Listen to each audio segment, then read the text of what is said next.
तो चलिए हम लेक्चर को स्टार्ट करते हैं। ध्यान से देखते जाइएगा। देखिए पहला हमारा क्वेश्चन आता है, देश की पहली भूतापीय परियोजना किस राज्य या केंद्र शासित प्रदेश में स्थापित की जाएगी। इंपॉर्टेंट क्वेश्चन है। सबसे पहले आपको पता होना चाहिए कि भूतापीय ऊर्जा जो है, जियोथर्मल एनर्जी, वो क्या होती है। देखिए ये वह ऊर्जा होती है जिसे पृथ्वी में संग्रहित ताप से निकाला जाता है। ओके, तो देश की पहली भूतापीय परियोजना जो है वो लद्दाख केंद्र शासित प्रदेश में स्थापित की जाएगी। लद्दाख के देखिए पुगा गांव में।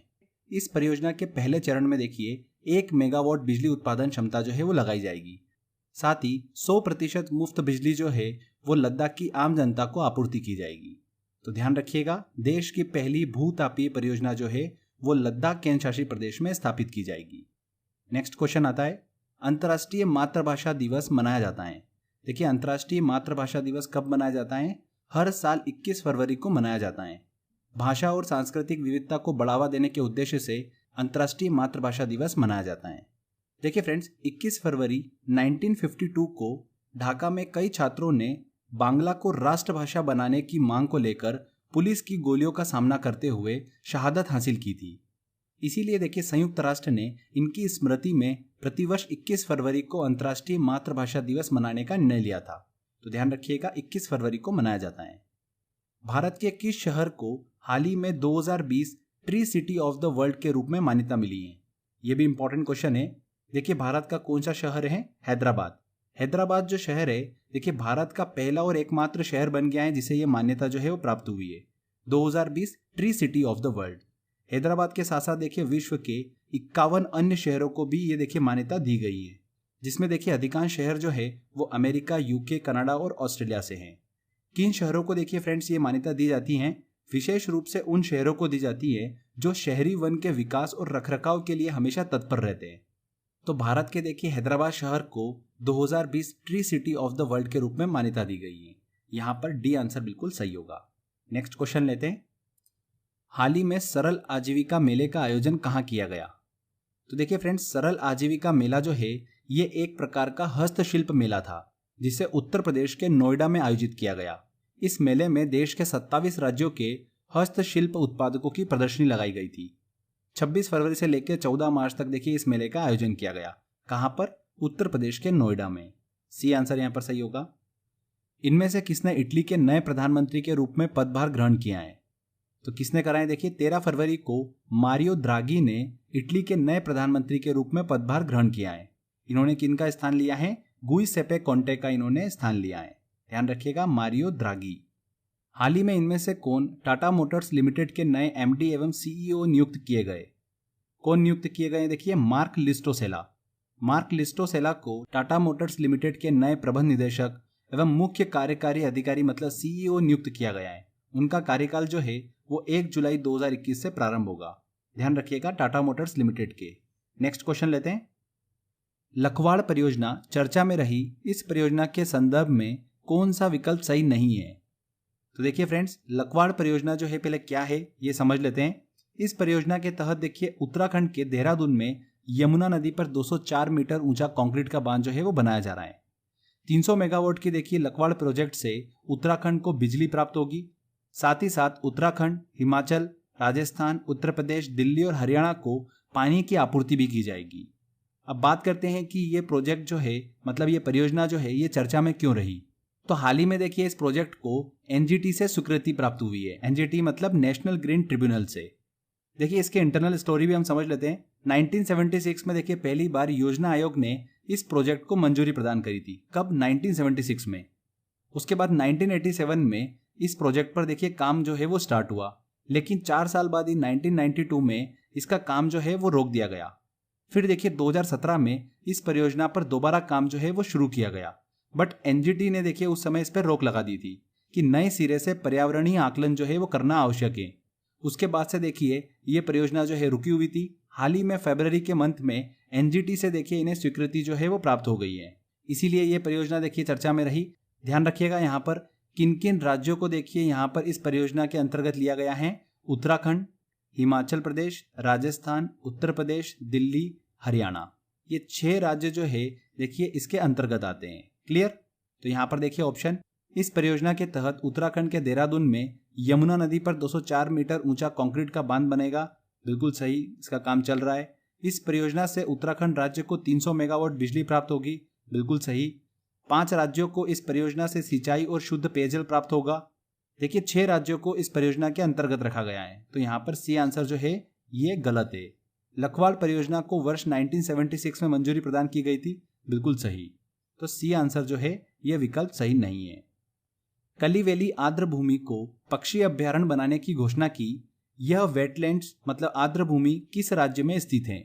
तो हाल ही में फरवरी मंथ में ही तमिलनाडु में विल्लुपुरम जिला प्रशासन द्वारा वन्य जीव संरक्षण अधिनियम 1972 के तहत कल्लीवेली वेटलैंड्स को पक्षी अभ्यारण्य बनाने की घोषणा की गई है। 2004 के आकलन के अनुसार देखिए कल्लीवेली झील में हर साल 20,000 से अधिक पक्षी जो है वो आते हैं। इसी को ध्यान में रखते हुए इस आर्द्र भूमि को पक्षी अभ्यारण्य बनाने की घोषणा की गई है। तो ध्यान रखिएगा, कल्लीवेली आर्द्र भूमि जो है मतलब कल्लीवेली वेटलैंड्स जो है ये कहां पर स्थित है? तमिलनाडु में स्थित है। इंपॉर्टेंट क्वेश्चन है, बी आंसर यहां पर सही होगा। किस राज्य में निमोनिया के कारण शिशु मृत्यु दर में कमी लाने हेतु सांस अभियान शुरू किया गया है? किस राज्य में शुरू किया गया है? मध्य प्रदेश में। मध्य प्रदेश के लोक स्वास्थ्य एवं परिवार कल्याण मंत्री डॉक्टर प्रभुराम चौधरी ने निमोनिया के कारण शिशु मृत्यु दर में कमी लाने के उद्देश्य से इस जागरूकता अभियान की शुरुआत की है।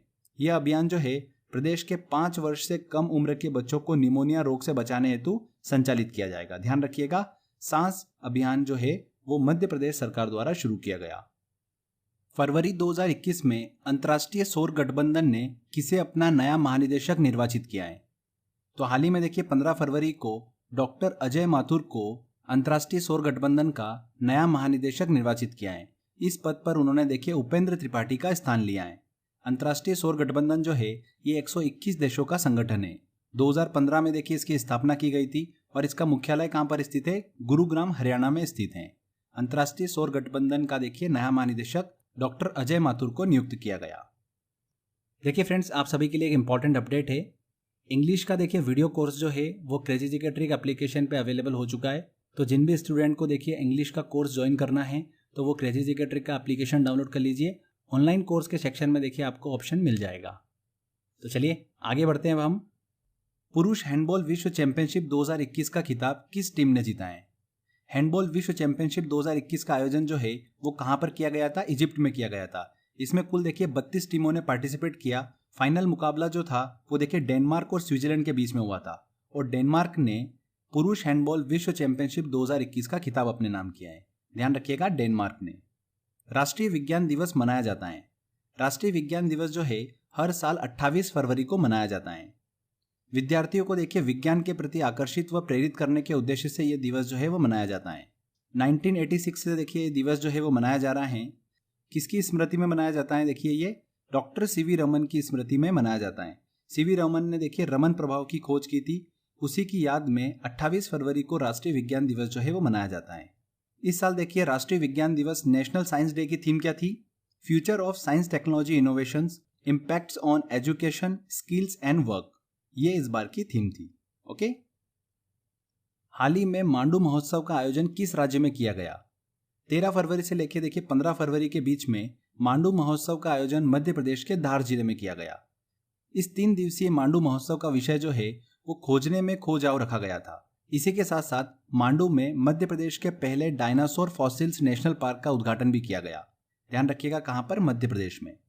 इनमें से कहां पर देश के पहले डिजिटल यूनिवर्सिटी का उद्घाटन किया गया? कहां पर किया गया? केरल में देखिए देश के पहले डिजिटल यूनिवर्सिटी का उद्घाटन किया गया। केरला के जो देखिए गवर्नर हैं आरिफ मोहम्मद खान, उन्होंने देखिए इसका इनॉग्रेशन किया। India's first digital university. इस यूनिवर्सिटी का नाम क्या है? Kerala university of digital science innovation and technology. Kerala के मंगलमपुरम में यह यूनिवर्सिटी जो है देखिए स्थापित की गई है। नेक्स्ट क्वेश्चन आता है, फेमिना मिस इंडिया 2020 का खिताब इनमें से किसने जीता है? वेरी वेरी इंपॉर्टेंट क्वेश्चन है। देखिए फ्रेंड्स, फेमिना मिस इंडिया 2020 का खिताब जो है वो किसने जीता है? तेलंगाना की मानसा वाराणसी ने। वेरी वेरी इंपॉर्टेंट क्वेश्चन है, ए आंसर यहाँ पर सही होगा। फरवरी 2021 में ही 57वीं फेमिना मिस इंडिया सौंदर्य प्रतियोगिता जो है वो आयोजित की गई थी बॉम्बे में, जिसमें देखिए तेलंगाना की मानसा वाराणसी ने फेमिना मिस इंडिया 2020 का खिताब जो है वो जीता है। आपको पता होना चाहिए 2019 में देखिए खिताब जो है वो किसे दिया गया था? राजस्थान की सुमन राव को। और 2020 में दिया गया है मानसा वाराणसी को। देखिए अगला क्वेश्चन है, 78वें गोल्डन ग्लोब पुरस्कार समारोह में सर्वश्रेष्ठ मोशन फिल्म का पुरस्कार किस फिल्म को प्रदान किया गया? देखिए हर साल हॉलीवुड फॉरेन प्रेस एसोसिएशन मतलब HFPA जो है वो मनोरंजन जगत में विशेष उपलब्धियों के लिए देशी विदेशी कलाकारों को और फिल्मों को गोल्डन ग्लोब पुरस्कार से सम्मानित करता है।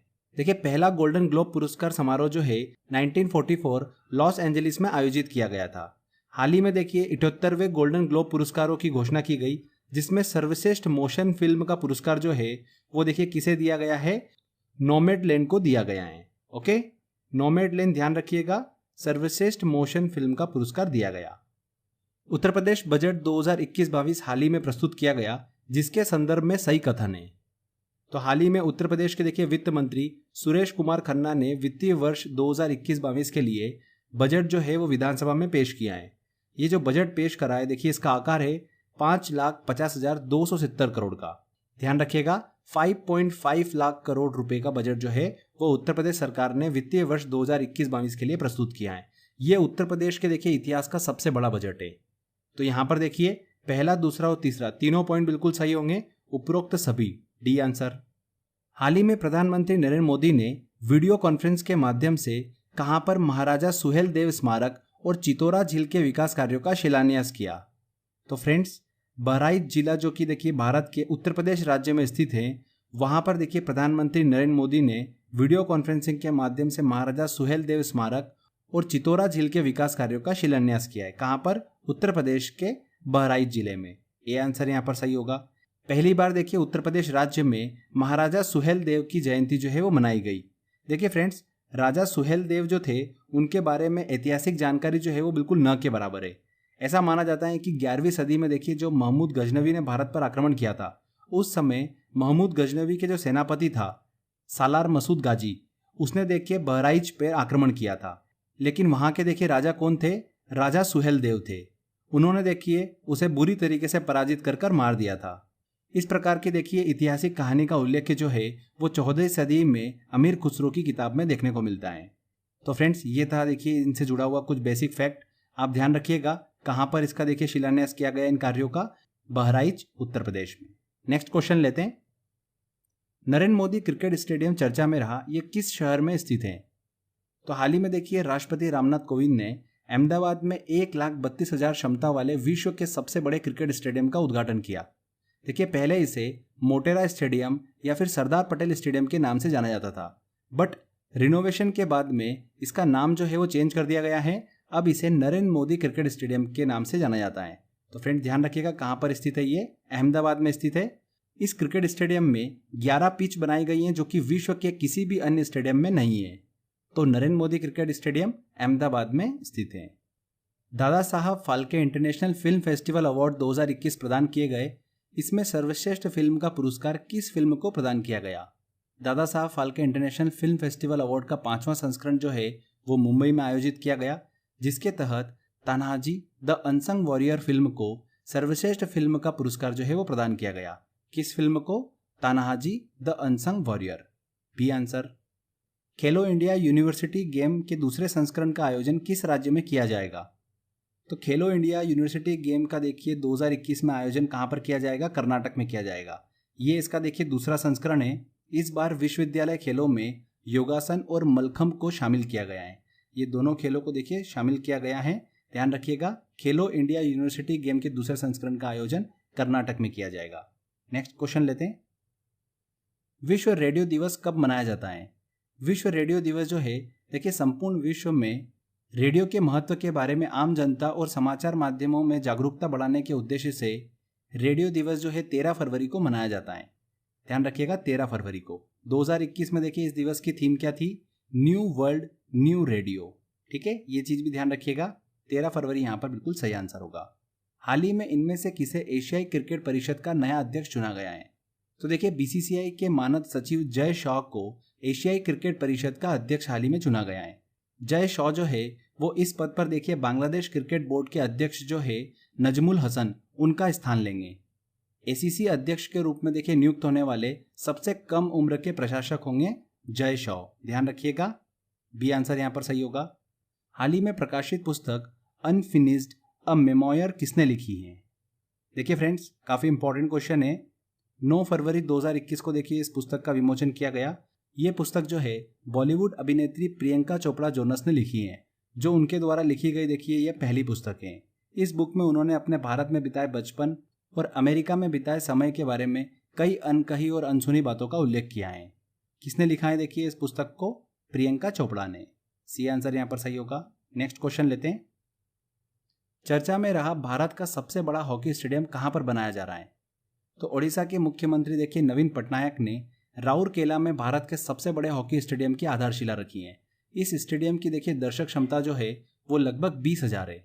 2023 में देखिए फ्रेंड्स, पुरुष हॉकी विश्व कप जो भारत में प्रस्तावित है उसी को ध्यान में रखकर यह स्टेडियम जो है वो बनाया जा रहा है। कहाँ पर? राउरकेला में। D answer. इनमें से किसे WTO विश्व व्यापार संगठन का नया महानिदेशक नियुक्त किया गया? तो हाल ही में देखिए फ्रेंड्स, WTO का 7वां महानिदेशक जो है नगोजी ओकोजो इविएला को नियुक्त किया गया। ध्यान रखिएगा, WTO का नया महानिदेशक किसे नियुक्त किया गया? नगोजी ओकोजो इविएला को। देखिए इसका फॉर्मेशन कब हुआ था? WTO का 1 जनवरी 1995 में इसका फॉर्मेशन हुआ था। इसका मुख्यालय कहाँ पर स्थित है? जेनेवा, स्विट्जरलैंड में स्थित है। ओके। हाल ही में इनमें से किस राज्य सरकार ने गरीबों को 5 रुपए में किफायती मूल्य पर भोजन उपलब्ध कराने हेतु माँ योजना शुरू करी है? किस राज्य सरकार की देखिए योजना है ये? पश्चिम बंगाल राज्य सरकार की। पश्चिम बंगाल की मुख्यमंत्री ममता बनर्जी ने डिजिटल तरीके से देखिए माँ योजना का शुभारंभ किया है। इस योजना के तहत राज्य सरकार जो है निर्धनों को 5 रुपए के किफायती मूल्य पर भोजन जो है वो उपलब्ध करा रही है। तो ध्यान रखिएगा, माँ योजना का संबंध है पश्चिम बंगाल से। नेक्स्ट क्वेश्चन लेते हैं। हाल ही में इनमें से किस राज्य सरकार ने मुख्यमंत्री अभ्युदय योजना शुरू की है? किस राज्य सरकार ने देखिए अभ्युदय योजना शुरू करी है? उत्तर प्रदेश राज्य सरकार ने। उत्तर प्रदेश के मुख्यमंत्री योगी आदित्यनाथ ने देखिए प्रदेश में प्रतियोगी परीक्षाओं को निःशुल्क तैयारी हेतु मुख्यमंत्री अभ्युदय योजना का शुभारंभ किया है। इस योजना के तहत छात्रों को IAS, PSC, मेडिकल और इंजीनियरिंग जैसी विभिन्न प्रतियोगी परीक्षा हेतु निःशुल्क कोचिंग जो है वो सुविधा प्रदान की जाएगी। ध्यान रखिएगा, मुख्यमंत्री अभ्युदय योजना का संबंध है उत्तर प्रदेश से। D answer. Democratic Republic of Congo के नए प्रधानमंत्री हाल ही में कौन चुने गए हैं? देखिए कौन चुने गए हैं? सामा लुकोंडे। सामा लुकोंडे जो है वो डेमोक्रेटिक रिपब्लिक ऑफ कॉन्गो के नए प्रधानमंत्री चुने गए हैं। हाल ही में प्रकाशित पुस्तक एग्रीकल्चर एक्ट्स ऑफ 2020 के लेखक कौन है? देखिए किसने इस पुस्तक को लिखा है? फॉर्मर मद्रास हाईकोर्ट जज A.K. राजन ने। A.K. राजन ने देखिए इस पुस्तक को लिखा है। इस पुस्तक में देखिए उन्होंने केंद्र सरकार के 3 विवादास्पद कृषि कानूनों के विषय में उल्लेख किया है। ध्यान रखिएगा, एग्रीकल्चर एक्ट्स ऑफ 2020 के लेखक कौन है? A.K. राजन। इनमें से किस क्रिकेटर को ICC ने फरवरी माह के लिए ICC men's player of the month चुना है? देखिए फ्रेंड्स, ICC जो है वो 2021 से हर महीने के लिए ICC men's player of the month जो है वो डिक्लेयर कर रहा है। जनवरी में देखिए किसे चुना गया था? ऋषभ पंत को चुना गया था। फरवरी माह की हम बात करते हैं तो देखिए किसे चुना गया है? रविचंद्र अश्विन को चुना गया है। अश्विन को देखिए इंग्लैंड के विरुद्ध टेस्ट सीरीज में बेहतरीन प्रदर्शन करने के लिए ये खिताब जो है वो दिया गया है। नेक्स्ट क्वेश्चन आता है, राष्ट्रीय महिला दिवस मनाया जाता है। नेशनल वुमेन्स डे देखिए कब मनाया जाता है? 13 फरवरी को मनाया जाता है। भारत में देखिए राष्ट्रीय महिला दिवस, ध्यान रखिएगा, स्वतंत्रता सेनानी और भारतीय कोकिला कही जाने वाली सरोजिनी नायडू के जन्म दिवस पर मनाया जाता है। सरोजिनी नायडू देखिए भारत की पहली महिला राज्यपाल भी थी। ओके। अगर हम बात करें अंतर्राष्ट्रीय महिला दिवस कब मनाया जाता है तो वो 8 मार्च को मनाया जाता है। तो इसको लेकर कंफ्यूज मत होइएगा, राष्ट्रीय महिला दिवस 13 फरवरी को मनाया जाता है। इनमें से किस शहर को साइंस सिटी में बदलने हेतु प्रस्ताव को हाल ही में मंजूरी दी गई? यह भी वेरी वेरी इंपॉर्टेंट क्वेश्चन है। हाल ही में देखिए केंद्र सरकार और उत्तराखंड सरकार के बीच 173 करोड़ की लागत से देहरादून को साइंस सिटी बनाने हेतु एक प्रस्ताव को मंजूरी दी गई है। किसे देखिए? देहरादून को। साइंस सिटी की स्थापना करने की परियोजना का लक्ष्य जो है वो 4 साल का लिया गया है। तो ध्यान रखिएगा, विज्ञान शहर की स्थापना जो है वो कहां पर की जा रही है? देहरादून में। ऑस्ट्रेलियन ओपन 2021 के पुरुष एकल का खिताब किसने जीता है? फ्रेंड्स देखिए साल भर में 4 ग्रैंड स्लैम टेनिस टूर्नामेंट होते हैं, जिसमें से देखिए 2021 में पहला ग्रैंड स्लैम टेनिस टूर्नामेंट कौन सा? ऑस्ट्रेलियन ओपन, जो फरवरी मंथ में देखिए कंप्लीट हुआ। इसमें पुरुष एकल की हम बात करते हैं तो सर्बिया के खिलाड़ी हैं देखिए नोवाक जोकोविच। उन्होंने देखिए पुरुष एकल का खिताब जीता है। किसने जीता है? नोवाक जोकोविच ने। ए आंसर बिल्कुल सही होगा। 9वीं बार देखिए उन्होंने ऑस्ट्रेलियन ओपन का खिताब जीता है और उनके करियर का देखिए ये 18वां ग्रैंड स्लैम खिताब है। तो friends, Australian open tennis tournament के पुरुष एकल का खिताब नोवाक जोकोविच ने जीता है। अगर हम देखिए महिला एकल की बात करते हैं तो किसने जीता है? जापान की नाओमी ओसाका ने जीता है। देखिए नेक्स्ट क्वेश्चन उसी से रिलेटेड है। ऑस्ट्रेलियन ओपन 2021 के महिला एकल का खिताब किसने जीता है? किसने जीता है? नाओमी ओसाका ने जीता है। B answer. ऑस्ट्रेलियन ओपन खेला जाता है। ऑस्ट्रेलियन ओपन देखिए टेनिस टूर्नामेंट जो है ये देखिए किस कोर्ट पर खेला जाता है? हार्ड कोर्ट पर खेला जाता है। ध्यान रखिएगा फ्रेंड्स, ऑस्ट्रेलियन ओपन और यूएस ओपन जो 2 टेनिस टूर्नामेंट है ये हार्ड कोर्ट पर खेले जाते हैं। फ्रेंच ओपन जो है वो क्ले कोर्ट पर खेला जाता है और विंबलडन टेनिस टूर्नामेंट जो है वो देखिए ग्रास कोर्ट पर खेला जाता है। ये चीज़ आपको पता होना चाहिए। चलिए नेक्स्ट क्वेश्चन लेते हैं। 2021 विश्व कैंसर दिवस की थीम थी। फ्रेंड्स, विश्व कैंसर दिवस जो है हर साल 4 फरवरी को मनाया जाता है। 2021 में देखिए विश्व कैंसर दिवस की थीम क्या थी? I am and I will. A answer यहाँ पर सही होगा। कैंसर के उपचार के प्रति देखिए जागरूकता फैलाने के उद्देश्य से विश्व कैंसर दिवस जो है वो मनाया जाता है। 2021 की थीम वेरी वेरी इंपॉर्टेंट है, I am and I will, ये इस बार की थीम थी। इनमें से किसने 82वीं सीनियर राष्ट्रीय टेबल टेनिस चैंपियनशिप का खिताब जीता है? किसने जीता है? देखिए दूसरी बार मनिका बत्रा ने इस खिताब को अपने नाम किया है। 2020 में ध्यान रखिएगा फ्रेंड्स, मनिका बत्रा को राजीव गांधी खेल रत्न पुरस्कार से भी सम्मानित किया गया था। किसने जीता है? देखिए 82वां सीनियर राष्ट्रीय टेबल टेनिस चैंपियनशिप का खिताब मनिका बत्रा ने। हाल ही में युद्धक टैंक अर्जुन मार्क 1A को भारतीय सेना में शामिल किया गया। इसे किसके द्वारा बनाया गया? युद्धक टैंक देखिए अर्जुन मार्क 1A को हाल ही में भारतीय सेना में शामिल किया गया।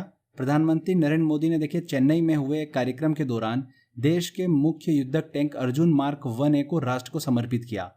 8,400 करोड़ की देखिए लागत से 118 अर्जुन टैंकों को देखिए पूरी तरीके से भारत में बनाया गया। इस टैंक का निर्माण और विकास जो है वो देखिए पूरी तरीके से किसने करा है? DRDO ने करा है। किसने करा है फ्रेंड्स? DRDO ने। यहाँ पर बी आंसर बिल्कुल सही होगा। अर्जुन मार्क 1A को देखिए फ्रेंड्स हंटर किलर टैंक के रूप में भी जाना जाता है। इस एक टैंक को तैयार करने में DRDO ने देखिए 54 करोड़ रुपए का खर्चा किया है। ध्यान रखिएगा, किसने विकसित करा है? DRDO ने। हाल ही में अमेरिकी स्पेस एजेंसी नासा का कार्यकारी प्रमुख किसे बनाया गया है? फ्रेंड्स, भारतवंशी इंजीनियर जो है भव्या लाल को देखिए अमेरिकी स्पेस एजेंसी नासा का कार्यकारी प्रमुख बनाया गया है।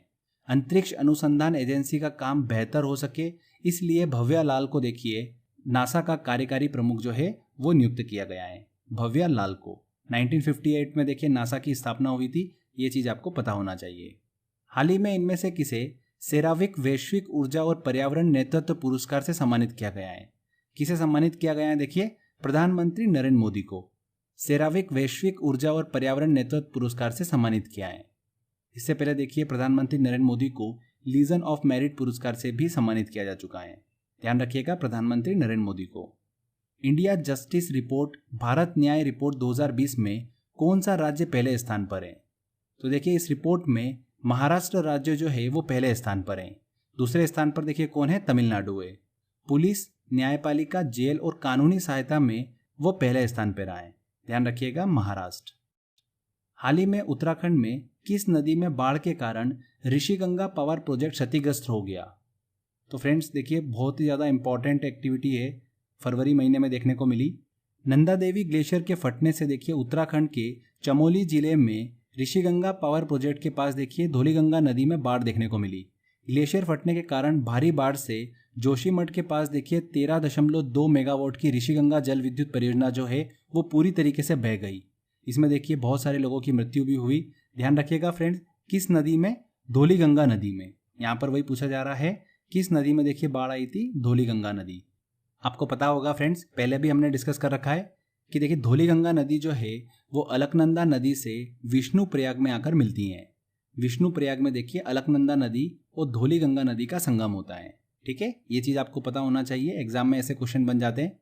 हाल ही में भारतीय पुरातत्व सर्वेक्षण ने झारखंड के किस जिले में 900 साल पुराने बौद्ध मठ की खोज की है? किस झारखंड के जिले में? देखिए हजारीबाग जिले में एक बौद्ध मठ की खोज करी है। लगभग 900 साल पुराना मठ झारखंड के देखिए एक गांव में एक टीले के नीचे दबा हुआ जो है वो प्राप्त हुआ है। ध्यान रखिएगा फ्रेंड्स, हजारीबाग। ये आंसर सही होगा। चर्चा में रही पट्टचित्र चित्रकला का संबंध किस राज्य से है? हाल ही के दिनों देखिए ये चित्रकला जो है काफी ज्यादा चर्चा में रही, क्योंकि प्रधानमंत्री नरेंद्र मोदी ने इस चित्रकला को बढ़ावा देने की बात जो है वो कही है। पट्टचित्र जो है ये देखिए ओडिशा की पारंपरिक चित्रकला है। इन चित्रों में हिंदू देवी देवताओं को दर्शाया जाता है। यह ओडिशा के देखिए सबसे पुराने और सबसे लोकप्रिय कलाओं में से एक है। इस तरीके की देखिए चित्रकला में इस्तेमाल किए जाने वाला जो रंग है वो सब्जियों, पत्थरों और खनिजों से तैयार किया जाता है। तो ध्यान रखिएगा, पट्टचित्र चित्रकला का संबंध किससे है? ओडिशा से है। हाल ही में प्रधानमंत्री ने इस चित्रकला को बढ़ावा देने की बात जो है वो कही है। मंगल मिशन होप ने मंगल की कक्षा में सफलतापूर्वक प्रवेश किया। यह किस देश के द्वारा भेजा गया मिशन है? हाल ही में देखिए फ्रेंड्स, मंगल मिशन होप ने सफलतापूर्वक मंगल की कक्षा में प्रवेश किया है। यूएई का देखिए पहला मंगल मिशन है मिशन होप। जुलाई 2020 में जापान के देखिए तनेगाशिमा अंतरिक्ष केंद्र से इसे लॉन्च किया गया था। अब देखिए 7 महीने बाद मंगल की कक्षा में इसने प्रवेश किया है। ध्यान रखिएगा, मंगल मिशन होप जो है वो किसके द्वारा लॉन्च किया गया है? यूएई के द्वारा। यूएई का ये पहला मंगल मिशन है। संयुक्त अरब अमीरात जो है वो अमेरिका, रूस, चीन, यूरोपीय संघ और भारत के बाद मंगल ग्रह की कक्षा में पहुंचने वाला 5वां देश बन गया है। ठीक है, और सबसे अच्छी बात क्या है देखिए फ्रेंड्स, कि यह पहले प्रयास में ही मंगल ग्रह की कक्षा में प्रवेश करने वाला दूसरा देश बन गया है। पहला देश कौन सा था? भारत था। दूसरा देश बन गया है यूएई। यहाँ पर देखिए डी आंसर बिल्कुल सही होगा। चर्चा में रही हेलिना है। देखिए हेलिना क्या है? काफी ज्यादा सुर्खियों में रही। एक प्रकार की एंटी टैंक गाइडेड मिसाइल है। यह मिसाइल नाग मिसाइल का हेलीकॉप्टर से दागे जाने वाला एक दूसरा रूप है। नाग मिसाइल जो है ये देखिए 5 किलोमीटर तक जमीन से जमीन पर मार कर सकती है, बट जो हेलिना है ये एंटी टैंक गाइडेड मिसाइल है जिसे हेलीकॉप्टर से दागा जाता है। ध्यान रखिएगा फ्रेंड्स, इसे डीआरडीओ द्वारा देखिए स्वदेशी रूप से डिजाइन और विकसित किया गया है। एक प्रकार की एंटी टैंक गाइडेड मिसाइल है। ये आंसर यहाँ पर सही होगा। इनमें से किस राज्य ने 20 फरवरी को अपना राज्य स्थापना दिवस मनाया है? देखिए 20 फरवरी को अरुणाचल प्रदेश जो है वो अपना राज्य स्थापना दिवस मनाता है। 20 फरवरी 1987 को अरुणाचल प्रदेश जो है वो भारत का पूर्ण राज्य बन गया था। 2021 में देखिए अरुणाचल प्रदेश ने अपना 35वां राज्य स्थापना दिवस मनाया है। फ्रेंड्स, आपको पता होना चाहिए अरुणाचल प्रदेश की राजधानी क्या है? ईटानगर। इसके मुख्यमंत्री कौन है? देखिए अभी पेमा खांडू जो है वो वर्तमान में मुख्यमंत्री हैं, और अरुणाचल प्रदेश के देखिए राज्यपाल हैं बीडी मिश्रा। ठीक है, चलिए अगला क्वेश्चन लेते हैं। सरकार ने स्वच्छ आइकॉनिक स्थल उपक्रम के चौथे चरण में 12 आइकॉनिक स्थलों का चयन किया, जिसमें से एक गोलकुंडा किला कहां पर स्थित है? देखिए फ्रेंड्स, हाल ही में जो 12 आइकॉनिक स्थलों का चयन किया गया है उसमें से देखिए सबसे इंपॉर्टेंट है गोलकुंडा किला। कहां पर स्थित है? देखिए ये तेलंगाना में स्थित है। जो 12 आइकॉनिक स्थल है ये भी आपको पता होना चाहिए। एक बार मैं जल्दी से आपको बता देता हूँ। देखिए फ्रेंड्स, अजंता की गुफाएं कहाँ पर स्थित है? महाराष्ट्र में स्थित है। जैसलमेर किला कहाँ पर? राजस्थान में। सूर्य मंदिर ओडिशा में। बांके बिहारी मंदिर उत्तर प्रदेश में स्थित है। सांची स्तूप मध्य प्रदेश में। रामदेवरा राजस्थान में। रॉक गार्डन चंडीगढ़ में स्थित है। आगरा का किला सभी को पता ही है देखिए उत्तर प्रदेश में। कुंभलगढ़ किला राजस्थान में स्थित है। गोलकुंडा फोर्ट कहाँ पर स्थित है? तेलंगाना में। बहुत ही इंपॉर्टेंट है ये। डल झील कहाँ पर स्थित है? देखिए जम्मू कश्मीर में स्थित है। कालीघाट मंदिर पश्चिम बंगाल में। ओके, तो ये देखिए 12 आइकॉनिक स्थलों का चयन किया गया है। इन स्थलों को देखिए चयन करने का उद्देश्य क्या है? पर्यटन स्थलों पर स्वच्छता मानकों में सुधार करना, और ये देश में देखिए पर्यटन को बढ़ावा देने में भी मदद करेगा। क्लियर? नेक्स्ट क्वेश्चन देखिए, वर्ष 2021-22 के लिए केंद्रीय बजट को लोकसभा में किसने प्रस्तुत करा है? तो फ्रेंड्स, फरवरी मंथ की देखिए सबसे मोस्ट इंपॉर्टेंट एक्टिविटी हम डिस्कस करेंगे। 2021-22 का जो बजट प्रस्तुत किया गया है उसे हम अच्छे से डिस्कस करने वाले हैं। देखिए इसके लिए सेपरेट वीडियो बनाने की बिल्कुल भी ज़रूरत नहीं थी, क्योंकि छोटा सा ही देखिए इन्फॉर्मेशन है जो कि हम इस करंट अफेयर के सेक्शन में ही अच्छे से क्लियर कर लेंगे। तो चलिए पहले मैं आपको अच्छे से पूरा थ्योरी सेक्शन बता देता हूँ, फिर हम देखिए बजट से रिलेटेड सारे महत्वपूर्ण प्रश्नों को सॉल्व करेंगे। तो चलिए सारा थ्योरी सेक्शन हम समझ लेते हैं। तो देखिए बजट 2021-22 जो है ये इतिहास का पहला पेपरलेस बजट है, जिसे किसने प्रस्तुत किया है? देखिए भारत की वित्त मंत्री निर्मला सीतारमण ने पेश किया है।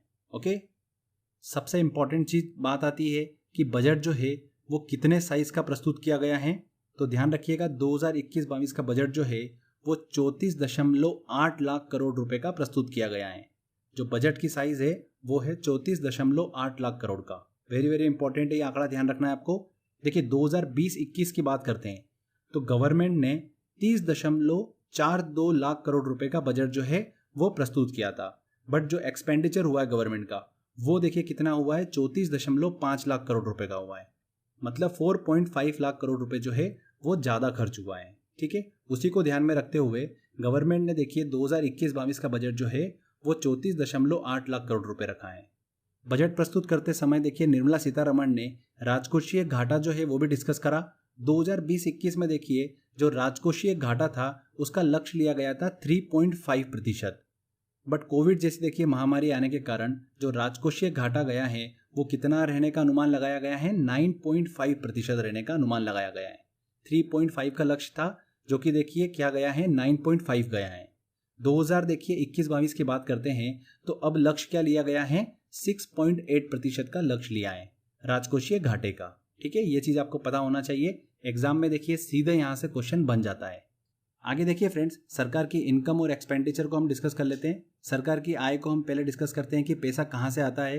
तो देखिए फ्रेंड्स, सबसे ज्यादा गवर्नमेंट के पास जो पैसा आता है वो आता है बोरोइंग्स एंड अदर लाइबिलिटीज, मतलब उधार लेकर। 36% पैसा जो गवर्नमेंट के पास आता है वो इसी साइड से आता है। जीएसटी से आता है देखिए कलेक्शन 15%, कॉर्पोरेट टैक्स का आता है देखिए 13% और इनकम टैक्स से आता है 14%। ठीक है, यहाँ पर जीएसटी ध्यान रखिएगा 15%, वेरी वेरी इंपॉर्टेंट है। अगर हम बात करते हैं गवर्नमेंट के एक्सपेंडिचर की तो देखिए सबसे ज़्यादा पैसा गवर्नमेंट का खर्च जो होता है वो इंटरेस्ट पेमेंट में ही जाता है। सबसे ज़्यादा पेमेंट गवर्नमेंट ले भी तो बोरो करके ही रही है, तो इंटरेस्ट पेमेंट भी ऑब्वियस सी बात है जाएगा। मतलब ब्याज अदायगी में गवर्नमेंट का सबसे ज़्यादा पैसा जाता है 20%। 16% पैसा जो है गवर्नमेंट को देना पड़ता है स्टेट शेयर को, मतलब जो राज्यों का हिस्सा है वो उसे देना पड़ता है। तो 16% पैसा जो है गवर्नमेंट का वहाँ पर खर्च हो जाता है। 5% जाता है देखिए डिफेंस में, 5% पेंशन में और 13% गवर्नमेंट का पैसा जाता है केंद्रीय क्षेत्र की योजनाओं में। सेंट्रल सेक्टर स्कीम जो है उसमें गवर्नमेंट का पैसा खर्च होता है। तो ये थे देखिए महत्वपूर्ण गवर्नमेंट की इनकम और एक्सपेंडिचर। इसमें मोस्ट इंपॉर्टेंट जो मैंने आपको बताया है, जीएसटी कलेक्शन ध्यान रखिएगा 15%, कॉर्पोरेट टैक्स 13% और एक्सपेंडिचर में देखिए ध्यान रखिएगा स्टेट का शेयर जाता है 16%। ठीक है, आगे देखिए फ्रेंड्स, गवर्नमेंट ने 2021-22 के लिए रेल बजट जो है वो 1.13 लाख करोड़ रुपए का सैंक्शन किया है। ध्यान रखिएगा 1.13 लाख करोड़ रुपए का। स्वास्थ्य बजट की बात करते हैं तो देखिए पिछली बार 94,000 करोड़ रुपए का बजट गवर्नमेंट ने रखा था 2020-21 में, बट 21-22 में देखिए इसे बढ़ाकर 2.23 लाख करोड़ रुपए कर दिया है। मतलब 137% बजट जो है वो बढ़ा दिया है। स्वास्थ्य बजट ध्यान रखिएगा फ्रेंड्स, कोविड जैसी महामारी को देखते हुए डिसीजन लिया गया। 75,000 हेल्थ सेंटर जो है वो बनाए जाएंगे। इसी में ही देखिए कोरोना वैक्सीन के लिए 35,000 करोड़ रुपए का आवंटन किया गया। 2 मोबाइल अस्पताल की भी देखिए शुरुआत गवर्नमेंट करने जा रही है। तो ये था देखिए स्वास्थ्य बजट। आगे देखिए फ्रेंड्स, गवर्नमेंट एक बहुत ही देखिए इंपॉर्टेंट स्कीम जो है वो लेकर आ रही है। 64,180 करोड़ रुपए की लागत से हेल्थ सेक्टर की देखिए काफ़ी इंपॉर्टेंट स्कीम आत्मनिर्भर स्वस्थ भारत योजना जो है वो गवर्नमेंट लेकर आने वाली है। तो ये चीज़ भी देखिए काफ़ी इंपॉर्टेंट है, बजट में इसे कहा गया। इसके बाद देखिए ऑटो सेक्टर की बात करते हैं तो गवर्नमेंट जो है पुराने और अनुपयुक्त वाहनों को चरणबद्ध तरीके से हटाने के लिए स्वैच्छिक वाहन स्क्रैपिंग नीति जो है वो लेकर आई है। इस पॉलिसी के तहत देखिए जो पर्सनल व्हीकल है उसे 20 साल और जो कमर्शियल व्हीकल है उसे 15 साल के बाद सड़कों पर नहीं उतारा जा सकेगा। तो फ्रेंड्स ये चीज़ जरूर ध्यान रखिएगा, वेरी वेरी इंपॉर्टेंट है। स्क्रैपिंग पॉलिसी जो है वो गवर्नमेंट इस बजट में लेकर आई है। इंश्योरेंस सेक्टर को भी देखिए विदेशी निवेशक के लिए गवर्नमेंट ने खोला है। विदेशी निवेशक की सीमा को देखिए 49% से बढ़ाकर गवर्नमेंट ने 74% कर दिया है। कितना? 49% से बढ़ाकर 74% कर दिया है। वेरी वेरी इंपॉर्टेंट है। आगे देखिए शिक्षा की बात करते हैं तो गवर्नमेंट ने 100 नए सैनिक स्कूल स्थापित करने की बात कही। लद्दाख में साथ ही एक केंद्रीय विश्वविद्यालय स्थापना करने की बात भी गवर्नमेंट ने कही है। इसके बाद देखिए गवर्नमेंट जो है 5 वर्षों के लिए स्वच्छ भारत मिशन 2.0 की शुरुआत जो है वो करने जा रही है। इसके लिए गवर्नमेंट ने 1,41,678 करोड़ रुपए का आवंटन किया है। इसके बाद देखिए निर्मला सीतारमण ने केंद्रीय बजट 2021-22 में मेगा इन्वेस्टमेंट टेक्सटाइल पार्क मतलब मित्रा योजना की देखिए शुरुआत करने की बात कही है, जिसके तहत 3 वर्षों में 7 टेक्सटाइल पार्क जो है वो स्थापित किए जाएंगे। ध्यान रखिएगा मेगा इन्वेस्टमेंट टेक्सटाइल पार्क मित्रा योजना जो है वो गवर्नमेंट शुरू करने जा रही है। इसी के साथ ध्यान रखिएगा डिजिटल पेमेंट्स को बढ़ावा देने के लिए गवर्नमेंट ने 1,500 करोड़ रुपए का आवंटन किया। असम और बंगाल के टी वर्कर के लिए गवर्नमेंट ने 1000 करोड़ रुपए का आवंटन किया। इसी साल गवर्नमेंट जो है वो LIC का IPO लेकर आएगी, मतलब LIC में देखिए प्राइवेटाइजेशन जो है वो किया जा रहा है। रक्षा बजट जो है गवर्नमेंट ने 3.4 लाख करोड़ रुपए का रखा है। शिक्षा बजट जो है वो 93,224 करोड़ रुपए का रखा है। इनकम टैक्स स्लैब की बात करते हैं फ्रेंड्स, तो देखिए इनकम टैक्स स्लैब में कोई भी चेंजेस जो है वो देखने को नहीं मिला है। बस गवर्नमेंट एक नई देखिए ऑप्शन लेकर आई है कि जिसकी भी एज 75 साल से ऊपर है उन व्यक्तियों को इनकम टैक्स से देखिए बाहर रखा गया है। मतलब अगर 75 साल से ऊपर एज है और उनकी इनकम सिर्फ पेंशन और इंटरेस्ट से आ रही है तो उन्हें देखिए इनकम टैक्स से बाहर रखा गया है, इनकम टैक्स के दायरे से बाहर रखा गया है। वेरी वेरी इंपॉर्टेंट है 75 साल से ऊपर के व्यक्तियों के लिए। और लास्ट में देखिए पॉइंट ध्यान रखिएगा, वित्त मंत्री ने समुद्री शैवाल की खेती को बढ़ावा देने के लिए तमिलनाडु में एक बहुउद्देशीय समुद्री शैवाल पार्क की स्थापना करने की भी बात कही है। तो फ्रेंड्स ये था देखिए बजट से रिलेटेड सभी महत्वपूर्ण पॉइंट। एक हमने देखिए छोटे से सेक्शन में जल्दी से कंप्लीट कर लिया है। क्वेश्चन जो बनेगा देखिए एग्जाम में वो इसी सेक्शन से आपको देखने को मिल जाएगा, तो अच्छे से इसको रिवाइज कर लीजिएगा। चलिए अब हम चलते हैं क्वेश्चन की तरफ और सारे इंपॉर्टेंट क्वेश्चन सॉल्व करते हैं जो एग्जाम में पूछे जा सकते हैं। तो देखिए क्वेश्चन है, वर्ष 2021-22 के लिए केंद्रीय बजट को लोकसभा में किसने प्रस्तुत कराएं? किसने प्रस्तुत कराएं? देखिए निर्मला सीतारमण ने, भारत की वित्त मंत्री। केंद्र सरकार ने वर्ष 2021-22 के लिए कितने लाख करोड़ रुपए का बजट पेश किया है? कितने लाख करोड़ रुपए का बजट पेश किया है? 34.8 लाख करोड़ रुपए। C answer. वर्ष 2021-22 के बजट में स्वास्थ्य के क्षेत्र में कितना आवंटन किया गया है? कितना आवंटन किया गया है? देखिए 2.23 लाख करोड़ रुपए का आवंटन किया है, जो कि पिछली बार से 137% ज्यादा है। क्लियर। वर्ष 2021-22 के लिए केंद्र सरकार ने कितने प्रतिशत नॉमिनल जीडीपी ग्रोथ का लक्ष्य निर्धारित किया है? नॉमिनल जीडीपी मतलब रियल जीडीपी प्लस उसमें साथ में इन्फ्लेशन जो है वो इंक्लूड है। तो फ्रेंड्स कितने प्रतिशत का देखिए लक्ष्य निर्धारित करा है? 14.4%। ओके। हाल ही में केंद्र सरकार ने बजट में इनमें से किस 64,180 करोड़ रुपए की हेल्थ स्कीम का ऐलान किया है? देखिए कौन सी हेल्थ स्कीम का ऐलान किया है? आत्मनिर्भर स्वस्थ भारत योजना का ऐलान किया है। वेरी वेरी इंपॉर्टेंट क्वेश्चन है, ध्यान रखिएगा इस चीज को। वित्त वर्ष 2020-21 में भारत का राजकोषीय घाटा रहा है। देखिए 2020-21 में भारत का लक्ष्य जो था राजकोषीय घाटे का वो था 3.5%, बट कितना रहा है? अनुमानित 9.5% रहा है। ठीक है फ्रेंड्स, तो बी आंसर यहां पर सही होगा। केंद्र सरकार ने बजट 2021-22 में व्हीकल स्क्रैपेज पॉलिसी लॉन्च की, जिसके तहत व्यावसायिक गाड़ियों को कितने सालों के बाद सड़कों पर नहीं उतारा जा सकेगा? जो पर्सनल व्हीकल है उसे 20 साल और जो कमर्शियल व्हीकल है उसे 15 साल के बाद सड़कों पर नहीं उतारा जा सकेगा। सी आंसर यहां पर सही होगा। बजट 2021 के अनुसार इंश्योरेंस सेक्टर में विदेशी निवेश की सीमा को 49% से बढ़ाकर कितना प्रतिशत कर दिया गया है? तो फ्रेंड्स इंश्योरेंस सेक्टर में विदेशी निवेश की देखिए सीमा को 49% से बढ़ाकर 74% कर दिया है। 74%। वित्त मंत्री निर्मला सीतारमण ने केंद्रीय बजट 2021-22 में टेक्सटाइल पार्क स्थापित करने हेतु इनमें से कौन सी योजना लाने की बात कही है?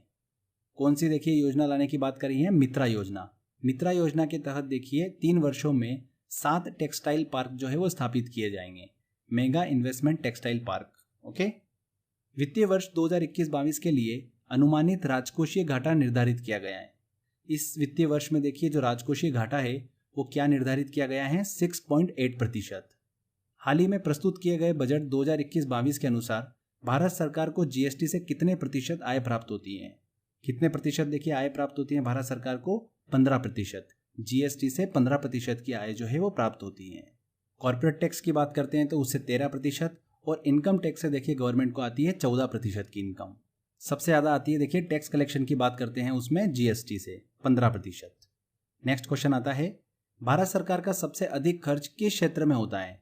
भारत सरकार का देखिए सबसे ज्यादा पैसा जो व्यय होता है वो किस में जाता है? ब्याज में जाता है, क्योंकि सबसे ज्यादा पैसा आता भी गवर्नमेंट के पास कहां से है? बोरोइंग से आता है, मतलब कर्जा लेकर आता है। 36% पैसा जो है गवर्नमेंट के पास आता है बोरोइंग्स एंड अदर लाइबिलिटीज से, ध्यान रखिएगा। और व्यय गवर्नमेंट का कहाँ होता है? ब्याज में पैसा गवर्नमेंट का सबसे ज्यादा आता है, इंटरेस्ट पेमेंट में जाता है। वर्ष 2021-22 के केंद्रीय बजट में रेल बजट रखा गया है। कितना रखा गया है फ्रेंड्स? 1.18 लाख करोड़ रुपीस रखा गया है। A answer. बजट एक लेख पत्र है। देखिए ये क्वेश्चन एग्जाम में बहुत पूछा जाता है, एसएससी में भी 3 से 4 बार क्वेश्चन पूछा गया है। अलग अलग एग्जाम में पूछा जाता है, इसीलिए इस क्वेश्चन को लिया है। बजट एक लेख पत्र है सरकार की राजकोषीय नीति का। सी आंसर यहाँ पर सही होगा, सरकार की राजकोषीय नीति का बजट एक लेख पत्र है। ठीक है। बजट 2021-22 में समुद्री शैवाल की खेती को बढ़ावा देने हेतु किस राज्य में एक बहुउद्देशीय समुद्री शैवाल पार्क की स्थापना की जाएगी? किस राज्य में की जाएगी? देखिए ये तमिलनाडु में की जाएगी। C answer. बजट में कितने साल से ऊपर के व्यक्तियों को इनकम टैक्स से बाहर रखा गया है? तो देखिए जिन व्यक्तियों की उम्र 75 साल से अधिक है उन्हें इनकम टैक्स से बाहर रखा गया है। मतलब जिन भी व्यक्तियों की उम्र 75 साल से अधिक है और उनकी इनकम जो है वो देखिए पेंशन और इंटरेस्ट पेमेंट से आ रही है, उन्हें इनकम टैक्स स्लैब से बाहर रखा गया है। ठीक है, यहाँ पर सी आंसर 75 साल। वर्ष 2020-21 के केंद्रीय बजट में कोरोना वैक्सीन के लिए कितने करोड़ का बजट रखा गया है? कोरोना वैक्सीन के लिए देखिए गवर्नमेंट ने बजट जो सैंक्शन करा है वो कितने करा है? 35,000 करोड़ रुपए का बजट जो है वो सैंक्शन किया है। ओके, यहाँ पर 35,000 करोड़। तो फ्रेंड्स ये थे देखिए बजट से रिलेटेड सारे इंपॉर्टेंट क्वेश्चंस। आई होप आपने सारे क्वेश्चन बड़ी आसानी से सॉल्व कर लिए होंगे। एक बार अच्छे से देखिए इसे रिवाइज कर लीजिए। अगर आपको देखिए इस टॉपिक का पीडीएफ डाउनलोड करना है तो क्रेजी जीके ट्रिक का एप्लीकेशन डाउनलोड कर लीजिए, वहाँ पर आपको ऑप्शन मिल जाएगा। साथ ही friends crazy GK trick application पर आप अलग अलग सब्जेक्ट के देखिए वीडियो कोर्स भी ज्वाइन कर सकते हैं। काफ़ी इंपॉर्टेंट है, आने वाली एग्जाम को देखिए ध्यान में रखते हुए इन्हें बनाया गया है, तो एक बार जाकर ज़रूर देखें। अगर आपको अच्छा लगता है तो आप उसे ज्वाइन कर सकते हैं।